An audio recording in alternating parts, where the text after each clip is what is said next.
What's good, people? I got another scheme to show you, and it's going to be out of gun trio offset weak. The plays in this scheme will be middle slant, PA flood, verticals, inside zone, read option, and HB draw.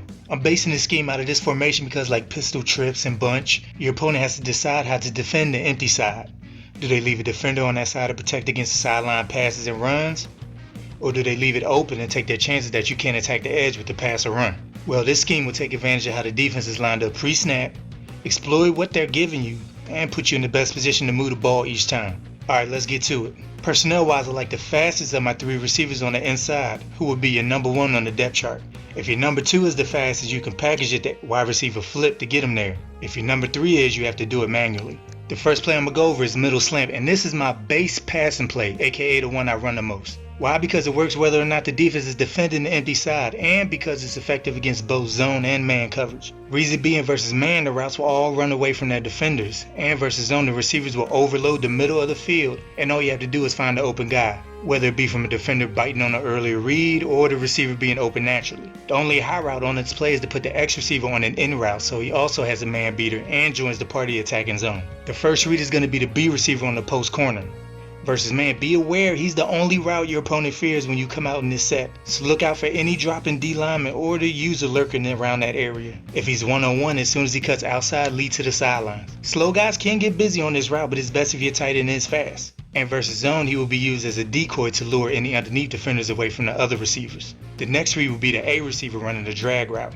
He takes advantage of the tight end carrying any underneath defenders deep. Once he's directly underneath the tight end, bullet to the left, so he has to turn around, lead them up the field, and avoids running straight into any big hits. He's money on like 3rd and 5 because he's basically a hike throw if no one's in the area. And versus man, we all know about the drag versus man coverage, and it's also why I prefer to have my fastest receiver here, because you can pick up a lot of yards after the catch since you're running to the empty side of the formation. The next read would be the wide receiver on the slant, who's also running a very common man beater, bullet once he breaks to the inside. And versus zone, similar to the A receiver, he relies on the underneath defender following the tight end when he breaks to the outside, opening up a lane for the throw towards the middle.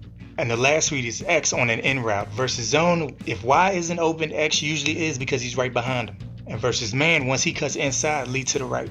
The second passing play I'm going to go over is PA flood. You want to use this when the defense is overcommitted to the empty side, so you can then attack the left side of the field with a flood route that beats zone and 2 man beater routes in the middle.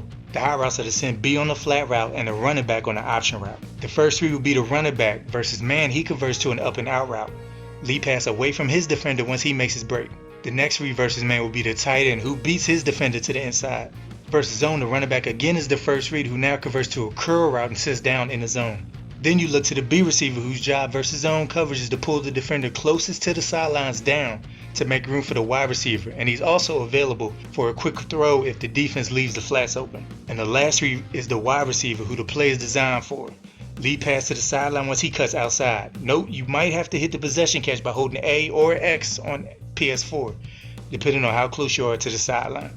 And the last play, you're now attacking deep with verticals. The only high route is to block the tight end so you have more time to throw. Verticals beats cover 2 and 3, but has trouble versus cover 4 because of the amount of safeties positioned deep to cover it. That's where the other plays can help open up verticals, because running cover 4 against middle slant and PA flood is tough on the defense because of the limited underneath defenders. Your first read for verticals is the wide receiver. You want to lead inside when he splits the safeties in cover 2 and bullet pass it to him if the deep safety in cover 3 bites on the B receiver's route. Versus man, you move on to the next read, which is B, who versus man you throw once he breaks towards the middle of the field before the corner can recover. Versus zone, if the safety doesn't bite on this route and stays deep to defend wide, you look to try and lob it over the squatting corner's head on the other side of the field. Only try this if the receiver clearly has a step on him. And the last read is RB on an up and out route. It isn't the same one you can hot route to. This one fakes to the right, then goes left to create separation. Versus man, it's an easy 5-yard gain with more after the catch. And versus zone, he's a dump off if the deeper routes are covered. And the run plays I'm going to go over are inside zone, read option, and HB draw. Inside zone is the main run play. You want to attack them running the ball when the 3 receivers are all covered by a defender, because that leaves 8 defenders left against 6 blockers. And if they have 2 secondary players not in the box, it's 6 versus 6, and that's a good situation to run on. If they only have 1 not in the box, it's 7 versus 6, but we can then leave a backside guy and block to even the numbers back up. The read option is the same as inside zone, but the quarterback is reading the backside defender who would be unblocked. It's best against man coverage because the defenders will run with the receivers as if it's still a pass play. But against zone, your receivers must be able to block because the defenders will attack the ball immediately. And the draw is useful when you're facing a guy who likes to run a lot of zone, or he likes to drop any of his D linemen to defend the passing plays. Alright guys, hope you liked the vid. Let me know if you have any questions and also how you do running the scheme. Thank you all for watching, and thanks for all the nice comments on my vid. Shows me y'all really like what I put out, and I appreciate it. I should come out with another video in a couple days, so stay tuned for that, and be good, y'all.